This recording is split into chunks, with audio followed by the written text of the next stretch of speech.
Ici Katie alias Lady Special K pour une autre entrevue Lounge Urbain.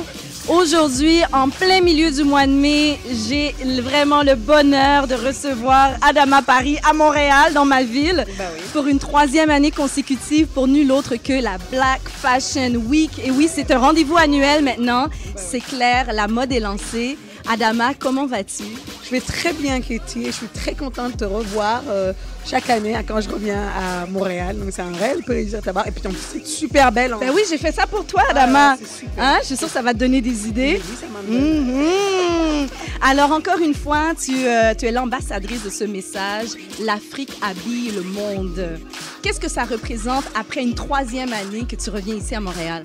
Ben, c'est un combat, une lutte, un concept, ça se vit au fil des années. Donc, une année, c'est bien, 2 années, c'est bien. 3 années, c'est encore mieux. Ouais. Et surtout à Montréal, où quand même la mode est un peu éteinte. Je suis désolée de le dire. C'est vraiment...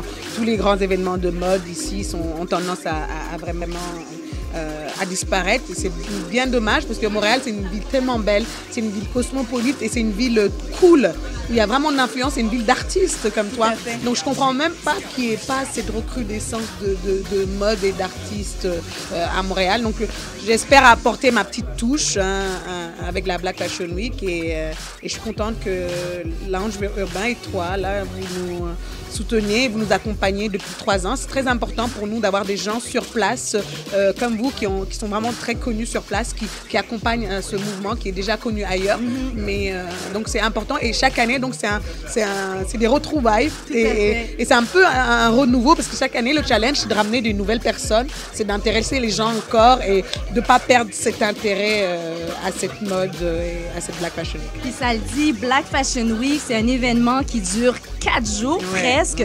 Ça commence dès le jeudi 28 mai pour le Black and Gold. C'est vraiment la soirée VIP avec en fait tout le gratin de la mode, les mannequins, les designers, les rassembleurs. C'est magnifique. Merci. Je te pose cette question à chaque année parce que je pense que c'est important de démystifier. On dit Black Fashion Week, mais ce n'est pas que pour les Blacks, par les Blacks. Qu'est-ce que ça veut dire la Black Fashion? C'est une histoire de culture et non de couleur. C'est une histoire de partager cette culture noire dans la mode. C'est important de le montrer. Toi qui es une artiste, on voit une réelle influence de la culture noire dans l'art contemporain, dans la peinture, dans la sculpture, dans l'art visuel. Et j'aimerais que les gens acceptent cette même influence dans la mode. C'est comme cette musique que nous tous nous aimons et qui est chantée par Joe Cocker ou Eminem et qu'on aime, peu importe la race des gens. Donc c'est la même chose que je veux montrer dans la mode. Mais c'est aussi un empire que tu es en train de monter. J'espère. Il y a l'événementiel mode, il y a aussi les médias. Tu deviens vraiment une femme d'affaires, Adama. Parle-nous un peu de ta chaîne. Alors, Fashion Africa TV, elle est née de la même volonté que j'avais pour promouvoir encore et toujours la mode africaine, pour donner la voix aux Noirs, aux femmes noires, parce que je suis très féministe.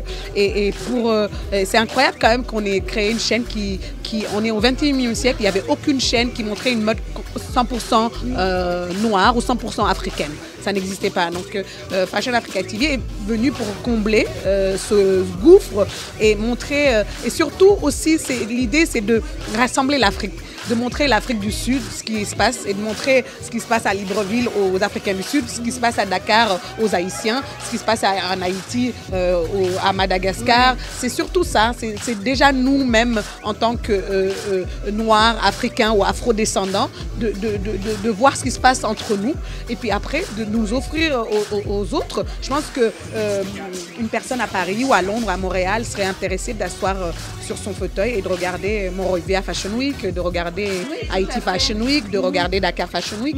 Et c'est ça, et surtout, voilà, cette télé a pour vocation de mettre en avant cette culture noire et cette mode africaine et de ne rien laisser, de montrer des coiffures qui nous vont, de montrer un maquillage qui nous va. Je veux dire, on peut commencer les choses et puis effectivement, et moi je crois en l'entrepreneuriat. Je pense que quand on commence, les gens viennent nous accompagner.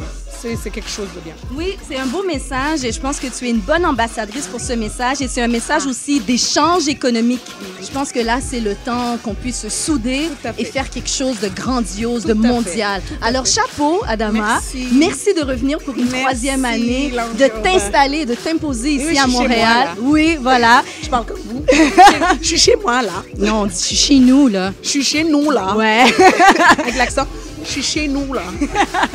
Alors, le rendez-vous, c'est jeudi, le 28 mai, pour la soirée Black and Gold au Pandore. L'événement de défilé se passe toujours à la cathédrale Saint-Jean-Baptiste, vendredi, le 29 mai et 30 mai. Et le after party, pour qu'on puisse bien bouger notre popotin, là, ça va se passer samedi, le 30 mai, au Rosalie. C'est important de savoir que la Black Fashion Week, c'est pour toutes les couleurs rassemblées. Tout à fait, l'arc-en-ciel. Voilà. Merci Adama. Merci Lounge Urbain, merci Katie. Black Fashion Week.